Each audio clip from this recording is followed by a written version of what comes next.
이번 사연은 아니야. 정신 차려야 돼. 따끈하게 말씀드릴게요. 따끔하게 말해. 송자매의 고민상담소. 이번에 사연이 꽤 많이 왔어. 보니까 좀 어땠어, 세이씨? 저는 솔직히 얘기하면 저도 좀 멘탈이 그렇게 좋은 편이 아닌데 제가 감나라 배나라 할 아니, 우리가 말씀을 드렸다시피 조언을 해주고 해결하는 게 아니고 이 고민을 반으로 나누면서 대나무 숲이라고 생각하시면 되는 거야. 죄송해요. 제가 부담이 돼요. 네가 뭐라고 너 뭐 오은영 박사님이야 뭐야. 같이 우리의 생각을 좀 공유해보면서 속 시원해지는 그 시간을 한번 가져보도록 할게요. 첫 사연부터 사실 조금 마음이 아파. 일단 한 잔 찌그리고 하자. 연애 사랑 카테고리부터. 얼마 전에 정말 좋아했던 분과 이별을 한 자매님의 사연이에요. 마지막까지 관심을 구걸하다가 차여버린 제가 너무 초라하고 한심해요.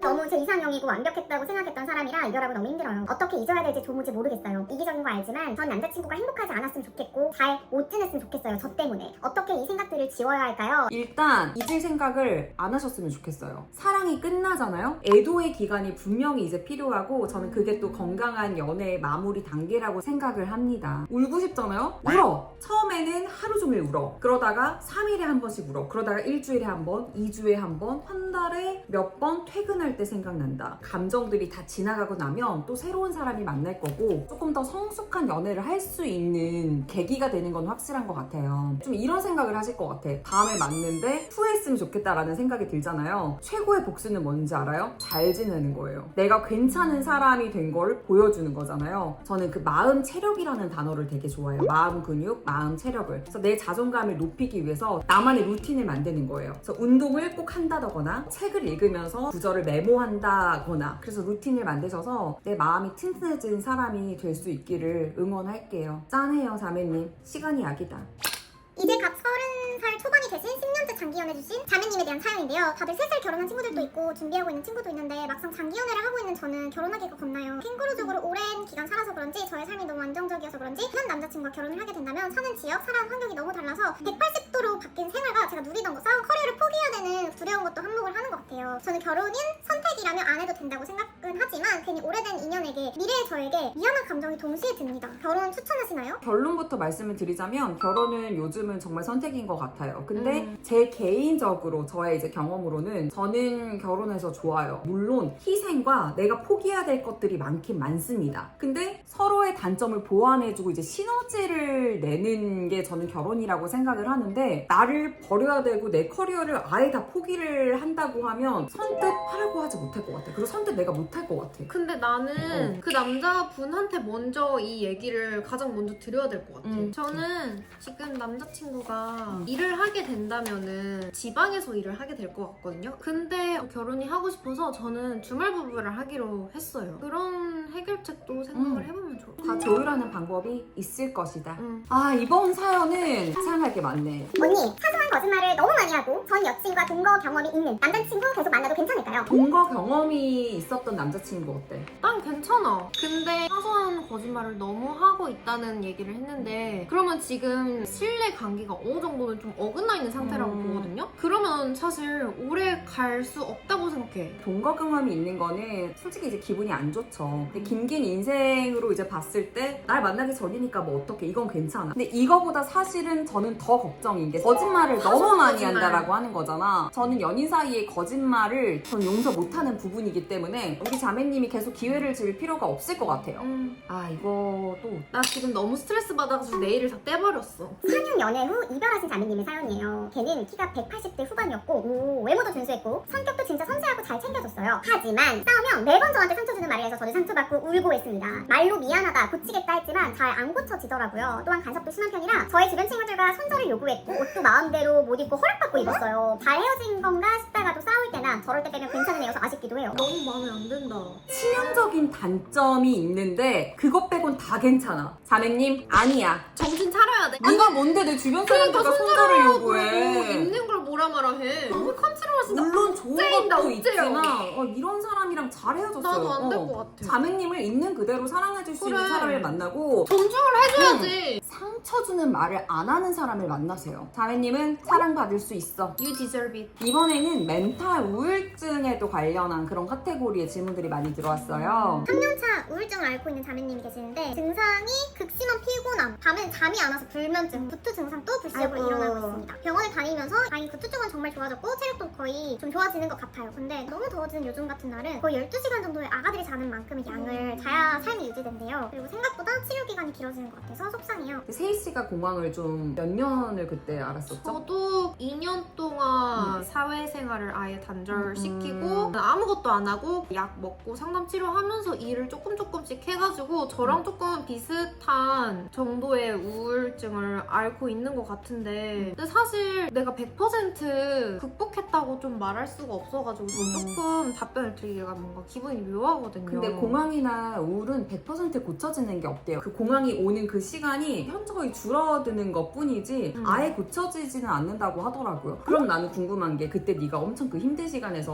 어떻게 의지를 갖고 나아지게 된 거야? 내 자신을 너무 막 갉아먹고 있을 때 난 진짜 막 살고 싶지도 않은 그런 상태였는데 이게 사실 도와달라는 신호인 거래. 왜냐면 나 혼자 핸들링할 수 없는 그런 극도의 스트레스나 압박이 있어서 이렇게 도와달라고 또 표시를 하는 네 거래. 몸이? 그래서 사실 이거는 도움을 받아야 된다고 생각해요. 도움을 조금씩 받으면서 이제 내가 조금 살아갈 용기도 얻고 내가 그렇게 안 좋은 사람은 아니다. 나도 꽤나 가치가 있는 사람이다. 이런 거를 조금씩 알아가면서 서서히 정말 서서히 괜찮아진 거지. 어떤 것들이 도움이 됐어? 주변 사람? 언니랑 로이한테 가장 남자친구? 의지를 많이 했는데 언니한테 그런 걸 털어놓았을 때 세희야 너 너무 말이 안 된다. 너 지금 너무 반짝반짝하고 빛나는데 왜 그렇게 있냐고 이러면서 계속 내가 긍정적인 얘기를 많이 해줬구나. 맞아. 언니 항상 그랬어.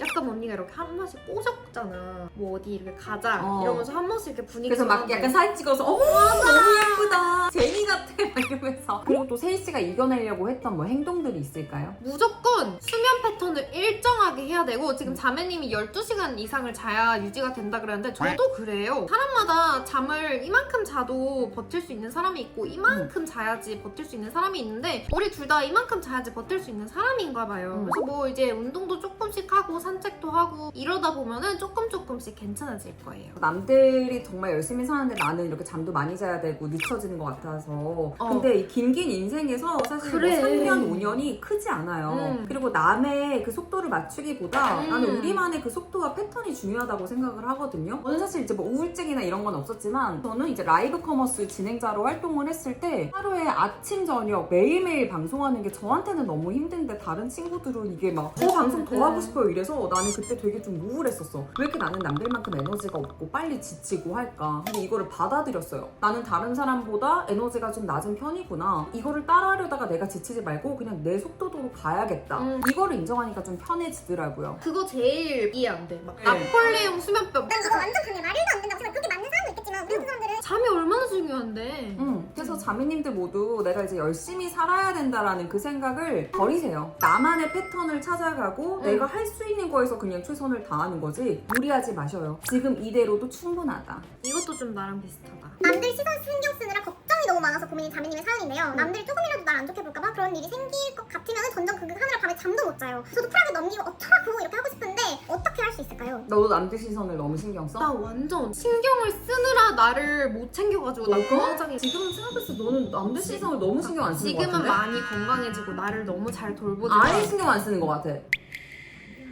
이 이치만 알면 돼요. 생각보다 사람들은 나한테 관심이 없다. 그리고 또 하나 있어. 뭐? 내가 아무리 밤새 그걸 걱정을 해도 나아질 건 하나도 없어. 사람들이 내 이야기를 하는 거 있잖아요. 원래 남 얘기를 좋아하는 사람들이 내가 이 행동을 하지 않았어도 무조건 내 얘기를 해. 얘기하고 싶은 그 소재가 필요한 것 뿐이야. 이런 것 때문에 내가 뭐 잠 못 자고 신경 쓸 필요는 이유가 없고 없다. 저 같은 경우도 좀 걱정이 많아서 좀 잠을 못 잘 때가 있어요. 근데 그거는 나는 다른 사람의 시선을 신경 쓰기보다 나한테 좀 떳떳하지 못할 때 저는 그런 것 같아요. 내가 좀 컨디션이 안 좋아졌어. 방송은 말도 안 돼. 그냥 걔 망했어. 넌왜 멘트를 그렇게 했지? 나 왜 이렇게 막 말을 버벅거렸지? 이게 너무 창피해. 이러면 잠이 안 와. 그래서 컨디션이 안 좋을 때 어떻게 해야 평타 이상으로 방송을 할 수 있을까? 좀 그 창피함을 줄이려고 노력을 했었던 것 같아요. 자매님은 남의 시선을 보면서 살기보다 그런 실수를 했을 때 내 실수를 어떻게 줄일 것인가? 만약에 내 스스로 떳떳하지 못했다. 그렇다면 충분히 힘들어하세요. 그리고 이걸 어떻게 개선할까? 생각을 하셔요. 남 시선은 신경 쓸 필요가 없다. 자, 그 다음에 인간관계에 대한 이런 또 인간관계가 난 사실 제일 어렵더라. 맞아. 이거는 24살 배려왕 자매님이에요. 사람 만날 때 저보다 상대방을 먼저 챙기고 배려를 너무 하다 보니까 거기에 따른 에너지 소비와 감정 소비가 심하더라고요. 앞에서 불편한 걸 말하지 않고 참다 보니 뒤끝도 생기고요. 이런 성격 때문에 사람들 만나기가 너무 힘들고 지치고 그냥 혼자가 편한 것 같아요. 하지만 이런 성격 고쳐서 저도 절 챙기고 싶은데 언니들은 사람 만날 때 어떤 식으로 만나시고 또 상대방으로부터 본인을 어떻게 챙기시는지 궁금합니다. 제가 예전에 싫은 말 못하고 막 다 참고 그냥 무조건 배려하는 성격이었는데 그러다 보니까 마음의 병이 오더라고요. 이제는 저는 이제 더 이상 펄씨는 참지 않는다. 참을 법도 해. 24살 배려왕 자매님은 나를 돌볼 필요가 있다. 나만의 기준점을 세우시면 좋을 것 같아요. 저에게 기준점은 이거예요. 만약에 친구를 만났는데 나는 떡볶이가 먹고 싶어. 근데 얘는 피자를 먹고 싶대. 나는 오늘 떡볶이 안 먹어도 돼요. 그리고 우리 집은 판교야. 친구가 강남에서 만나자. 친구 집은 강남이거든. 내가 가는 거 요것도 나는 오케이. 근데 극명 말을 했다든지 좀 나를 생각하는 게 아닌데 이게 일부러 말을 했다든지 그거는 바로바로 얘기해요. 뭐라고 얘기해? 그 얘기는 나를 위해서 하는 거 맞아? 그렇게 얘기하면 좀 서운한 것 같아. 제가 지금 느끼는 그 감정을 그대로 얘기해요. 내가 정말 불편한 거는 말하는 연습을 꼭 해보셨으면 좋겠습니다. 아유 너무 착해서 그래 우리 자매님이. 아 이것도 뭐 한 잔 따르세요. 지인들을 만날 때 주로 밥을 사는 자매님의 사연이에요. 보통 먼저 사겠다고 하시고 친구들은 고맙다면서 디저트를 사거나 그런 경우가 많죠. 좋아하는 만큼 더 쓰는 거다 생각하면 기분이 하나도 안 나쁘거든요. 근데 문제는 얼마 전에 아는 언니랑 다른 친구들이랑 밥을 먹었어요. 당근 제가 계산을 했고요. 그러고 나서 영화를 보게 되었는데 언니가 할인 쿠폰이 있다고 영화 티켓을 샀어요. 그리고 헤어졌는데 영화 티켓 값과 포토이즘 값을 합산해서 이체해달라고 하더라고요. 저는 제가 밥을 샀으니까 당연히 언니가 영화를 쏜 줄 알았죠. 서운하더라고요. 근데 쪼잔할까봐 일단은 이체를 해줬어요. 또 한 번은 밥값이 비싸게 나와서 이제 n분의 1을 하시기로 하셨대요. 근데 한 언니가 지금 돈이 없어. 대신 좀 내줄 수 있어? 다음 이체해줄게 해서 알겠다고 했는데 아직도 돈을 안 주신대. 이미 너무 지난 일이라서 독촉하기도 그렇고 제가 경제관념이 너무 없는 걸까요? 이건 진짜 내 사람이 아닌 자매님이 거. 쪼잔한 게 아니고 서운한 게 당연한 것 같아요. 돈이 많아서 우리가 사는 게 아니잖아.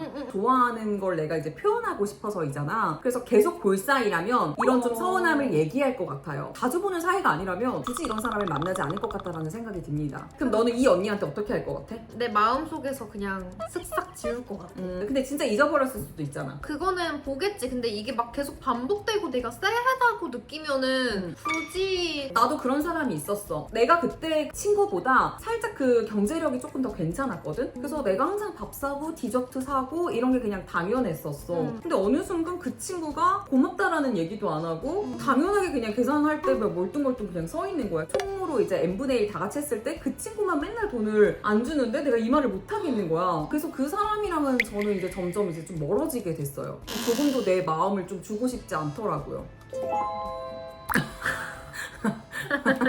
진로와 직장에 대한 얘기. 어렸을 때부터 공부만 열심히 한 범생이셨다는 자매님의 사연이에요. 그래서 공부를 잘하셨대요. 그래서 좋은 대학 들어가서 좋은 회사까지 입사했지만 제가 즐기면서 하고 있지 않은 것 같아요. 제가 진짜 좋아하는 일이 뭔지, 뭘 잘할 수 있는지, 그걸 어떤 일로 연결시킬 수 있는지 너무 어려워요. 제가 이제 또 10년 넘게 프리랜서로 한 사람으로서 말씀드리고 싶은데 좋아하는 걸로 채울 수 있는 직업이란 없다. 내가 아무리 좋아도 그게 직업이 돼서 같은 일을 매일매일 하는 순간 일하고 싶어 미치겠어. 매일매일이 너무 행복해. 라는 사람은 없다고 생각을 합니다. 그리고 너무 우등생이셨네. 우리는 사실 공부를 잘했던 적이 없어가지고 이런 선택지가 우리는 없었잖아. 소리라고 하지 마. 솔직하게 얘기하세요. 난 열심히 살았어. 공부를 네가 잘한 건 그러니까 우리는 공부를 특출나게 잘하지 않으니까 괜찮은 거에서 운이 좋게 이렇게 슬금슬금 간 거고 맞잖아 세이씨. 맞아. 그러니까 자매님은 우등생이기 때문에 뭘 또 잘하는지 그 여유가 없었던 거예요. 굳이 다른 길을 생각할 필요가 없었겠죠. 지금 휴직 중이시잖아요. 취향을 알아보는 게 전 좀 중요한 것 같아요. 많은 경험을 해보셔요. 배낭여행 가시는 것도 추천이고 운동에 취미가 없다면 운동을 배워보시고 전 요리를 한번 배워보고 싶어요. 세이스 뭐 버킷리스트 있어요? 없어요 저는. 그러니까 뭐 없어요 얘는. 내 취향대로 한번 도전을 해보시고 내가 좋아하는 걸 그때 찾는 거예요. 그러다가 이게 일이 될 수 있는 거를 그때 생각해도 저는 늦지 않다고 생각을 하거든요. 정말 우리 자매님의 그 일이 지금의 직장일 수도 있어요. 좋은 직장이잖아요. 안정적인 인컴을 주는 것도 저는 인생을 살면서 무시 못한다고 생각을 하거든요. 너무 할 수 있는 선택의 그 그게 옵션이 있는 많아. 거야 내가 봤을 때. 킥보에서 다음 주에 첫 출근인데 잘할 수 있을지 너무 걱정이에요. 살 수 있겠죠? 축하드립니다. 신입이잖아요. 처음 어. 직장 들어가잖아요. 못하는 게 당연하다. 그러니까. 인사 잘하시고 많이 알려주세요. 이런 얘기 솔직하게 하면서 열심히 하는 모습만 보여줘도 물론 혼나겠지만 잘하는 것이다. 고이 자매님의 사연이에요. 진로나 학업 걱정이 많은데요. 아직 꿈도 없고 내가 잘하는 거나 하고 싶은 것도 모르고 앞길이 너무 막막해요. 언니들은 어땠나요? 그리고 계획을 세우고 잘 지키는 언니들만의 꿀팁이 있다면 알려주세요. 방해되는 요소가 핸드폰인데 이것도 조절하는 인내심을 기르려면 어떻게 해야 될까요? 나는 그 투두리스트 방법이 가장 효과가 있어서 하루하루 매일매일 체크를 하는 거죠. 이거를 하고 나서 내가 휴대폰을 하겠다. 그리고 고2다 보니까 내가 뭘 잘하는지 하고 싶은지 모르는 건 전 당연하다고 나도. 생각을 해요. 이렇게 획일화된 우리가 교육과정 속에서 열심히 하면서 지금 공부하고 있을 뿐 다른 거를 지금 도전해보지 못했잖아요. 그런 거는 취미생활을 통해서 혹은 뭐 여행 가서 경험을 통해서 저는 그때 배우는 거라고 생각하면 될 것 같고 근데 나도 너무 조급함 가질 필요 없을 것 맞아. 같아. 그리고 저도 고2 그 시기 때가 가장 불안하고 힘들었던 시기인 것 같아요. 나도 그랬어. 너무 불행했어. 나도 내가 왜 이렇게 공부를 앉아서 해야 될지 그러니까. 몰랐어. 뭘 해야 될지 모르겠을 때는 일단 주어진 일을 열심히 하는 게 맞기는 하세요. 해. 투두리스트로 주어진 일을 하셔라. 어떻게? 해야지. 화이팅! 26살 자매님의 직장 고민입니다. 집안 본가에서 경제적 여유와 안정감을 느낄지 수도권으로 이동해서 많은 경험과 폭넓은 관계를 얻을지 고민됩니다. 제가 또 이제 10년 전으로 돌아간다. 어머, 나 10년 전으로 돌아가도 36이 아니네. 경험을 선택할 것 같아요. 어떤 선택을 해도 후회는 남거든요. 근데 10년 후에 내가 어떤 거를 더 아쉬워할까 했을 때 이 도전을 할 것 같아요. 근데 나라면은 부모님 집에 살면서 나는 돈을 모을 것 같기는 해. 주말이나 쉬는 날에 완전히 내 원기욕을 모아가지고 서울 가서 불태워버리겠지. 난 약간 그런 주의.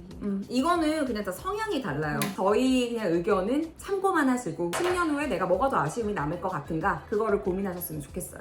25살 자매님이야. 어머. 2년 반차 회사를 다니시고 어머, 있는 25살이? 그러니까 한번한 애기가? 혜수랑 나이 차이가 안 나지 않아요? 뭐 2001년생이야. 신발에 지금 3살 차이 나는데 지금 아가라고 하는 원래 꿈꿨던 일은 아니지만 대학교 실습차 갔던 만난 분들이 너무 좋아서 지금까지 다니게 됐어요. 제 나이 25인데 지금 하고 싶은 일을 위해 도전해봐도 늦지 않았을까요? 가장 큰 고민은 퇴사한다고 말씀을 못 드리겠습니다. 대표님이나 사수나 다들 엄청 놀라고 실망하실 것 같아서 말씀드리기가 너무 두려워요. 전혀 늦지 않는다. 저는 27살 때 첫 아나운서 아카데미를 다녔어요. 25살이면 뭐든 할 수 있는 나이다. 그래서 도전해 보시라는 걸 말씀을 드리고 싶고 대표님 사수가 엄청 놀라고 실망하실 것 같은데 지금 내 인생에 걸려있는데 따끔하게 말씀드릴게요. 따끔하게 말해요. 언니. 25살이면 어른이다.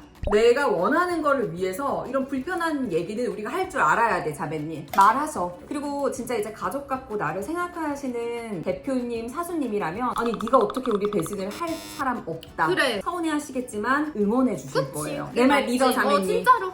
파이팅! 직장 생활 중이신 해도라님 회사에서의 나와 회사 밖에서의 나를 분리한다고들 하잖아요. 근데 그게 도대체 뭔지 모르겠어요. 회사에선 매일 정신없고 배워도 모르겠고 실수하면 안 되는 일인데 저는 원래 엄청 꼼꼼한 사람도 아니고 그래서 하루하루 버겁고 눈치 보면서 표정 관리를 하는 것도 힘들어요. 감정 기복 심한 동료랑 같이 있는 것도 지치고요. 회사 생활 사회생활 어떻게 하면 조금 더 잘 버티고 나갈 수 있을까요? 이거는 욕하는 누군가가 나는 또 필요한 것 같아. 그래. 아무래도 이거는 뭐 어쩌겠어. 우리가 또 직장은 다녀야 되잖아요. 고생 많으세요, 해도라기님.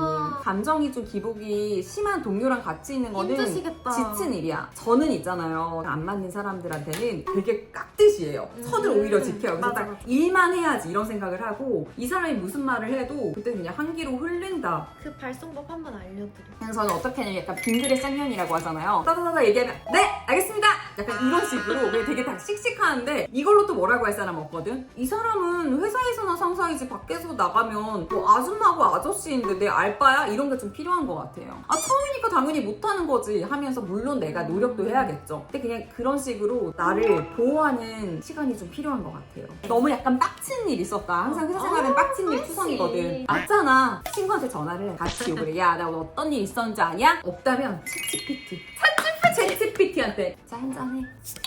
쇼핑에 대한 질문인데요. 회사에서 입을 일은 없는데 자꾸만 사게 되네요. 미안합니다. 똥다는 컨텐츠 보고 너무 예뻐서 산 것도 있고 다른 뷰티 패션 유튜버분들 산 것도 많아요. 그런데 잊지 않은 옷들 너무 많아요. 쇼핑하는데 쓰는 에너지 시간도 아깝다는 생각이 조금은 들기 시작했어요. 어떻게 옷을 구매를 하면 좋을까요? 나는 이런 데 사연들이 많이 오거든요. 마음이 되게 불편하더라. 우리는 어찌됐든 좀 뭐 하울도 하고 뭐 새로운 거 보여드리고 맞아. 우리는 어. 직업상 이악 물고 사는 보여드리면 좋을 것 같은 거를 좀 그래서. 사는 경향이 있지. 물건을 살 때 예쁘다고 사면 안 돼요. 집에 있는 옷과 매치가 잘 되느냐, 입고 나갈 때가 있느냐, 이 두 가지 기준을 가지고 쇼핑을 하셔야 돼요. 만약에 내가 이거를 샀으면 코디가 착착착착 떠올라야 돼. 그래서 그 기준을 갖고 생각을 하신다면 쇼핑을 해도 아깝지 않은 옷이 되겠지만 그냥 예뻐서 산다면 그냥 놀고 있을걸요? 유행하는 거라고 다 사지 않았으면 좋겠어요. 그리고 우리도 이제 하울이나 이런 거를 좀 줄여가지고 진짜 딱 그 필요한 것들만 보여줘야겠다는 책임감이 하루를 든다. 하지 말까? 이건 해야지. 우리 지난번도 쉬었잖아. 이렇게 해서 자매님들과 이야기를 나눠봤는데요. 자매님들의 마음에 좀 평화가 왔으면 좋겠습니다. 오늘 영상이 도움이 되셨다면 이거 안 하기로 했잖아. 세희씨가 건배사하면서 끝내줘. 그러면 항상 자매님들 마음속에 평화와 행복이 가득하길 바라실게요. 그럼 빠이! 좀 다 비워버렸어.